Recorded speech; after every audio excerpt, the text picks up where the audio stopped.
Okay, Miko Hanen everyone, and something that I've been seeing is this people making videos talking about this, and I figured after seeing it, and it kind of falls in line with some of the things I've been saying, but please hear me out. I feel as if when I watch these kind of videos, when other people are doing them, some of them, maybe not all, but some of them seem like they can be a little bit mean with how they're putting it.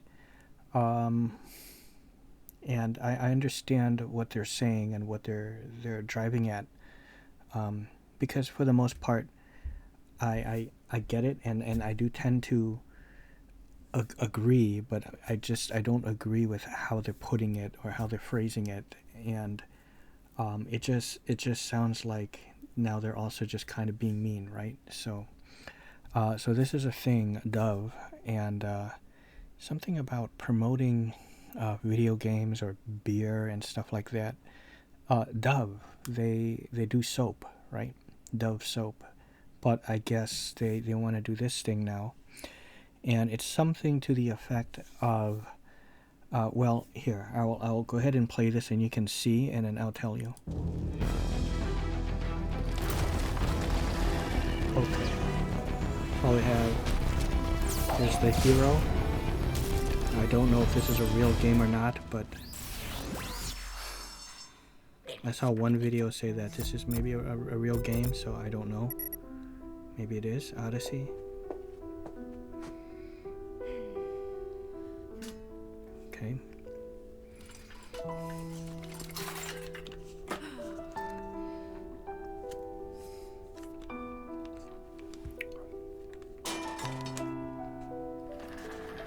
Okay. So basically, she's wearing the tight armor, the corset armor, and of course, when you're wearing something tight, it gives you an hourglass shape. So she's a little bit fat, and a little bit of fat face, but I understand. And then of course she doesn't, and she goes out like that. Okay. 74% of girls feel. Oh shit. What? Feel underrepresented in video games. Really? 74%. That's we partnered with Unreal. This Dove, yeah, the soap. We partnered with Unreal Engine, and Women in Games to change this. This is not necessary. What? Okay, and now it's going to show her kick ass, just like in her natural body. Let's make virtual beauty real. Virtual beauty real. So here's the thing. It's a badass either or, but what I have to say about this is, okay, that's fine, but again, I feel like this, just like with a lot of things lately, I feel as if a lot of them, I'm not going to talk about the other stuff because, we're focused on this, but just all these changes, and this one now included, should really not be a thing. It should just, here, let me put it to you this way. Everyone has different tastes, of course. Maybe they show more athletic looking women, or with the fake boobs and everything. Let's take Lara Croft, for example. As they say, beauty like that sells, right? Or I guess sex sells, how they say. But the thing is this. How can I put this? There's a game called Fable, the first Fable game, and I really like that game, Fable. In fact, I like all three of them. There is a character in there named Hammer, Hammer, and I'm not making this up. It's kind of going back a little bit, I don't know, 2000, I want to maybe say 7 or 8, maybe 8. It's called Fable by Lionhead Studio, and now they're out of business. But Peter Molyneux and making all those outlandish claims. But I still like those games, and it's a British game, British company, and her name is Hammer, and go ahead and look her up. She's a big fat woman, a warrior, but I didn't care. I didn't even think that. I'm playing it, and oh, okay, and she's my partner and everything, and this is great. She's tough and very strong, and I just thought she was badass. A little fun fact about this game for me. In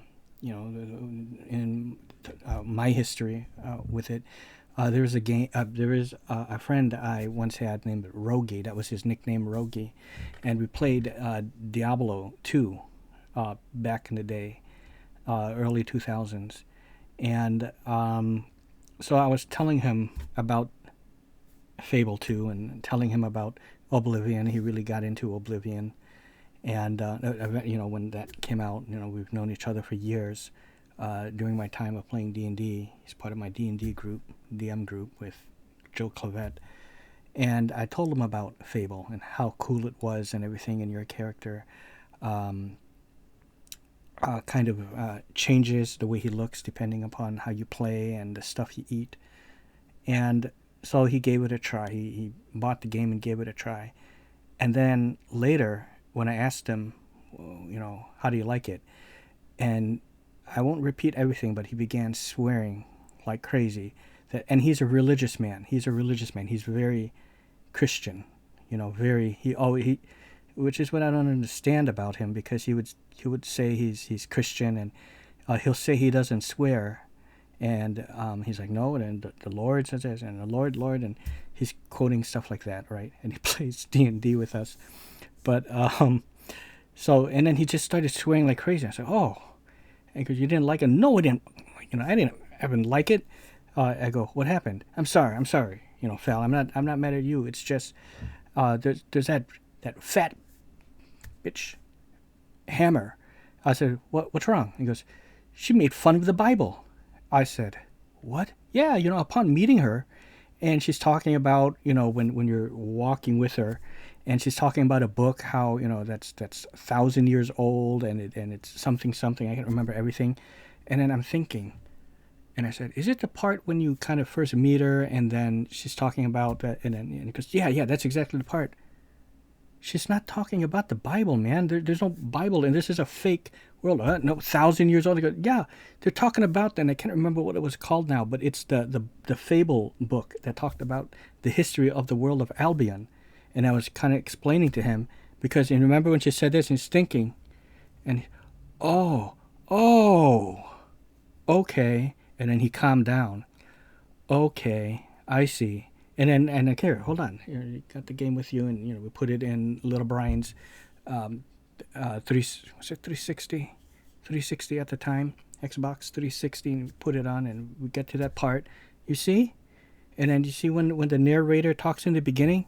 I said, oh, see? And then he put 2 and 2 together now. I said, see, nothing to do with the Bible. It's like, oh, okay. But I just, I remember that. But there's Hammer. So, for example, there's that. So we've had that. I feel, and see, there was no problem like this, like what they're doing now, how they're making it a thing. When Hammer came out for Fable, it didn't suddenly become a thing. She's Hammer. That's her character name, and she's a big warrior woman. Castlevania, the animated Netflix series, one of what's her name, Strega, one of the sisters of Camilla, big warrior woman, big. So there's all variations of women, big, small, all kinds. Let's go into something more recent, even though she's not like fat, but a big woman. Michelle Rodriguez's character, Holga Holga. Holga. Her first name is Holga. Um, Kill. Kilka. I forgot her last name, but Holga. That's Michelle Rodriguez's character. And Holga, she had to really work her ass off for that role. She worked out almost like every day and put on all this muscle, and she's kind of now bigger. She actually transmogrified her body for that role. But you get someone like that, who's kind of big but not curvy. Xena Warrior Princess, sure, she's a big woman, but if you really look back, she wasn't like your typical curvy, she was hot and all, absolutely, and still, feminine body, but not your typical. Let's take a look at Gabrielle, for example, or let's take a look at the woman who played um, Goddess of Love, not Artemis. I can't believe I can't remember her name.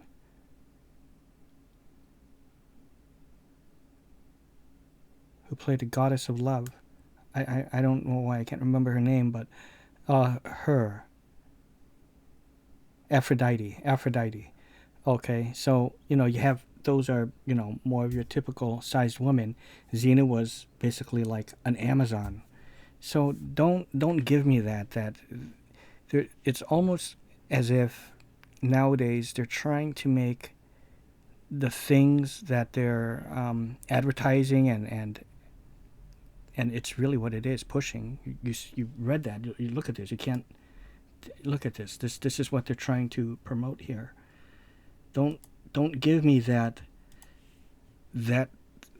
this kind of stuff, never existed. You can go way back to like Different Strokes, The Facts of Life, which was a spin-off of Different Strokes. And I've said these all before, Small Wonder, Friday the 13th, the series, Friday the 13th movie series as well, just things throughout the 80s, 90s. They existed, but because we're getting to this new era that, you have people like Jenna Ortega, who was born when Lord of the Rings came out, the first Lord of the Rings movie. She was born then. They don't remember those times maybe, and they're too young to see it. So it's like they're trying to brainwash people in some weird way. I don't know what the end goal is, but to me, I just feel as if they should just keep things natural, because as Cogsworth said from Beauty and the Beast, Cogsworth, I got Lumiere the candlestick and Cogsworth, if it ain't broke, don't fix it.